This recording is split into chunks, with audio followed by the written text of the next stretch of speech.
Today I'll be reading from Hebrews 5:12.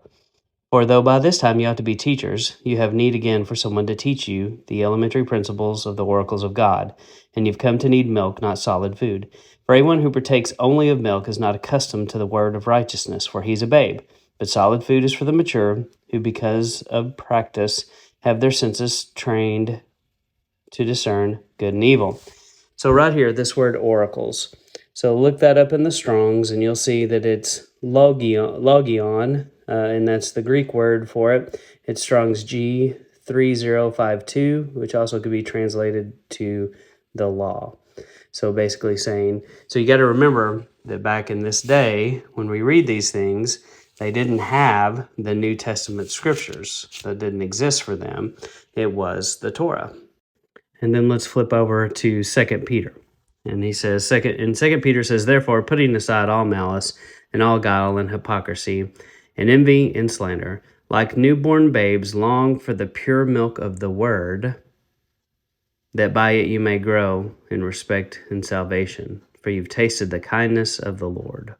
So right there, pay attention to that. So what is the word here? You know, of course, when you see the word, you should think Yeshua said he's the word made flesh. That applies. But also the word in this day and time, they had the Torah and the prophets that was written down. That is the pure milk of the word. And that was what they were to start with. And so that is so important because I think sometimes we forget that we think that they had all of this, but they did not have all of this. Okay, now I want to take a look at Isaiah 28. And so this, I kind of started at Isaiah 28, my own study, but I kind of worked it backwards here. But so this concept of milk is not new. Isaiah 28:9 said, to whom would he teach knowledge? And to whom would he interpret the message? Those just weaned from milk, those just taken from the breast. For he says, order on order, line by line, a little here, a little there. Indeed, he will speak to his people.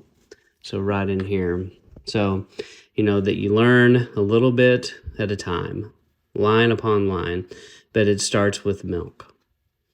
So the knowledge and milk, you know, so when you talk about hierarchy in education, you know, knowledge is at the beginning of that hierarchy. So, and so he's saying you start with the basic knowledge, and that's the milk. So anyway, just something